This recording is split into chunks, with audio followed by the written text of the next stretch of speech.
Hello बच्चों, चलिए प्रश्न को पढ़ते हैं। निम्न यौगिकों में से किसका जलीय विलीन विद्युत धारा का सबसे अच्छा सुचालक है? चार विकल्प दिए, सही विकल्प का चयन करना है।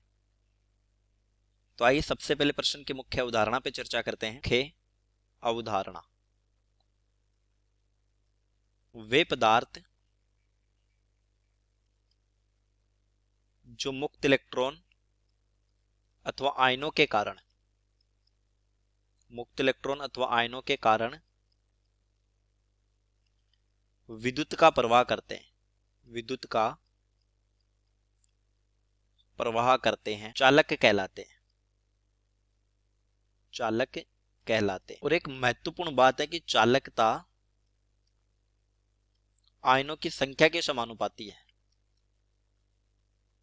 आयनों की संख्या, देखिए साम्यता के आधार पर हम दो तरह के चालकों को पढ़ते हैं। एक होते प्रबल विद्युत अपघट्य प्रकार के, प्रबल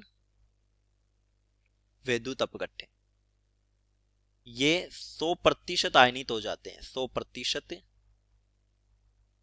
आयनित हो जाते हैं, यानी इनका अल्फा जो होता है वो 1 होता है। अल्फा यानी वियोजन की मात्रा।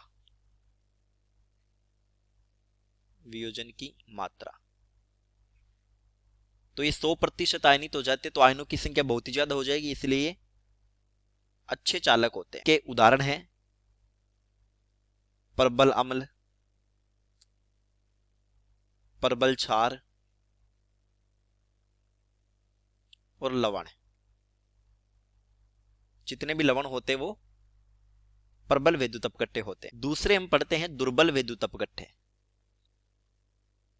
दुर्बल विद्युत अपघट्य ये आंशिक वियोजित होते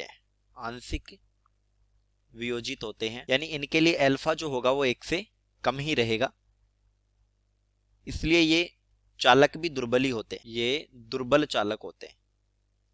इनके उदाहरण होते हैं दुर्बल क्षार, दुर्बल अम्ल।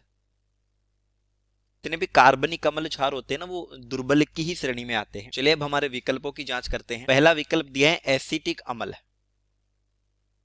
तो एसिटिक अम्ल जो होता है वो एक कार्बनिक अम्ल है और ये दुर्बल अम्ल है। दूसरा विकल्प दिया है बी, हाइड्रोक्लोरिक अम्ल, HCl। HCl एक प्रबल अम्ल होता है, यानी कि प्रबल विद्युत अपघट्य है और ये टूट जाता है HCl H++ Cl- में। तो ये प्रबल अम्ल है, यानी कि प्रबल विद्युत अपघट्य है। अल्फा हो जाएगा 1, तो हमारा सही उत्तर भी बी हो जाएगा। अमोनिया और फ्रक्टोज ये तो लगभग गैर विद्युत अपघट्य की श्रेणी में आते हैं। तो चलिए उम्मीद करता हूं प्रश्न समझ आया होगा। धन्यवाद।